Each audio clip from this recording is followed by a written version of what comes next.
रात का समय था और हॉस्टल के कमरे में 3 दोस्त अर्जुन, विक्रम और समीर बैठकर अपनी दिन भर की घटनाओं पर चर्चा कर रहे थे। यह उनकी पहली रात थी हॉस्टल में और सभी कुछ नया अनुभव करने के लिए उत्साहित थे। लेकिन जिस कमरे में उन्हें ठहराया गया था वह किसी पुराने और संजीवनी भवन की तरह महसूस हो रहा था। कमरा बेहद पुराना था। दीवारों पर धीरे धीरे उखड़ती हुई पेंट और सफेदी का छत्तों से लटकते हुए अस्तित्व। कमरे की एक दीवार में पुरानी लकड़ी की अलमारी थी जो कई सालों से शायद नहीं खोली गई थी। केवल दीवारों की कालापन और अंधेरा था।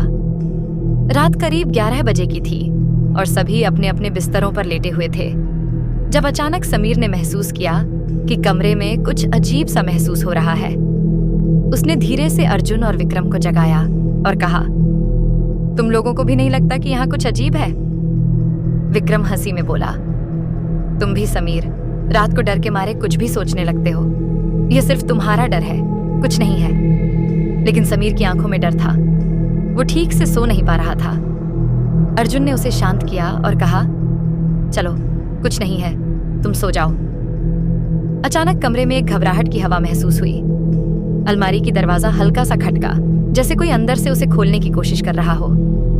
सब चुप थे, जैसे डर से गला रुक गया हो।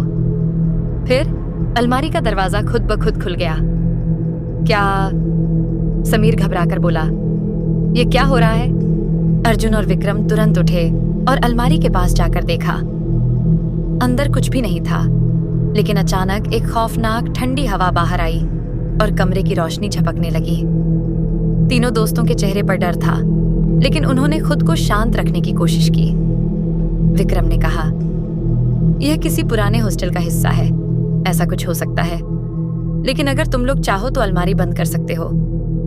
जैसे ही उन्होंने अलमारी बंद की, कमरे की बत्तियां एक बार फिर से मद्धम हो गईं और अचानक घड़ी की टिक टिक सुनाई देने लगी। समीर के मन में एक ख्याल आया, क्या यह घड़ी कभी रुकती नहीं है? लेकिन अर्जुन ने फिर से कहा, यार तुम जरा ज्यादा सोच रहे हो। तभी अचानक खिड़की से एक तेज आंधी आई और कमरे में एक खौफनाक आवाज आई। तीनों दोस्तों ने चौंक कर खिड़की की ओर देखा।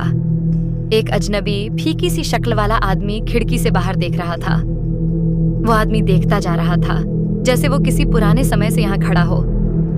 विक्रम ने घबराहट में खिड़की बंद कर दी और कहा, यह सब क्या हो रहा है? लेकिन समीर ने देखा कि उस आदमी का चेहरा धुंधला हो चुका था और अब कमरे में कोई नहीं था। यह क्या था? मुझे कुछ सही नहीं लग रहा। हम यहाँ से चलते हैं। अर्जुन और विक्रम ने समीर को शांत किया, लेकिन उनका दिल तेजी से धड़क रहा था। तभी कमरे की अलमारी में से एक और तेज आवाज आई, जैसे कोई शोर कर रहा हो।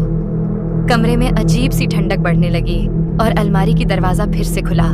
तीनों दोस्तों ने एक दूसरे की ओर देखा और फिर जल्दी से कमरे से बाहर जाने का फैसला किया।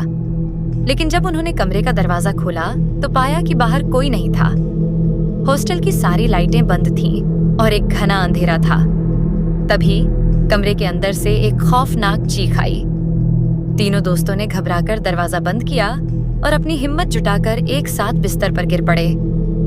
अगली सुबह हॉस्टल के वार्डन ने बताया कि इस कमरे में पहले एक छात्र की मौत हो चुकी थी। उसकी आत्मा अब भी वहां बसी हुई थी। अगर आपको ये वीडियो अच्छी लगी हो तो लाइक और शेयर जरूर कर देना। आगे भी ऐसी वीडियो देखना चाहते हो तो हमारी चैनल को सब्सक्राइब जरूर कर देना। ऐसे अच्छे वीडियो मैं आपके लिए लाती रहूंगी। धन्यवाद।